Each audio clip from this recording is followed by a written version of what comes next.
Bryce, congratulations. A lot of people said going into this was your biggest test, but it didn't look that way. You dominated that fight over a veteran with so much experience. How would you assess your performance? Well, he's really tough. I really wanted to finish, but just every time I thought I got him locked in something, he exploded out, and I thought that I would do better against his striking. I was planning not to get hit at all, but he definitely hit me. I was planning to take his leg kicks away. He definitely kicked my legs, and luckily the adrenaline had my back on that one.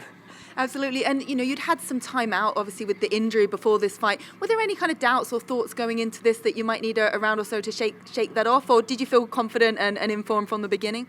I mean, there's always doubts telling you you're not good enough and that you're going to get hurt and that you're going to lose and you're going to get embarrassed. And I just prayed and said I don't care about none of that. I'm going to perform to the best of my ability, and that's what I did. It was really belief in God that made me so confident.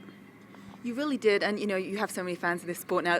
I don't know if you've heard, but there's people on Twitter calling you Country Khabib, or Country Khabib, should I say. What do you think of that nickname? I mean, he's obviously been inducted into the Hall of Fame tonight. It's not a bad person to be compared to.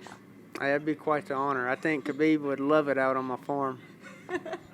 Well, maybe you can invite him along to check it out. Yeah, we can wrestle down goats and cows and Now, that I'd like to see. We'd have to film that. But you're not just here to hurt people, like you said. You're here to help people. And I think a lot of people loved what you had to say about donating part of your purse to a children's charity back in Arkansas, where you're from. Tell us a little bit about that and your drive to give back. Well, the UFC really did a lot to pull strings for me to get my camo shorts, and I've never given any money to the church, and I feel it's just God's been giving me so many blessings that I need to give back. And Dana White come up to me after the fight and said, "Hey, you don't give nothing. I'm giving $45,000, and you keep your money." And so, but what's funny about that is Dana White was the one who inspired me to do it, because I felt like I was getting all this promotional stuff, and I was getting all these camo shorts, and I was getting some type of special treatment, and then God was telling me, "Look what I've done in your life. How can you not give back?"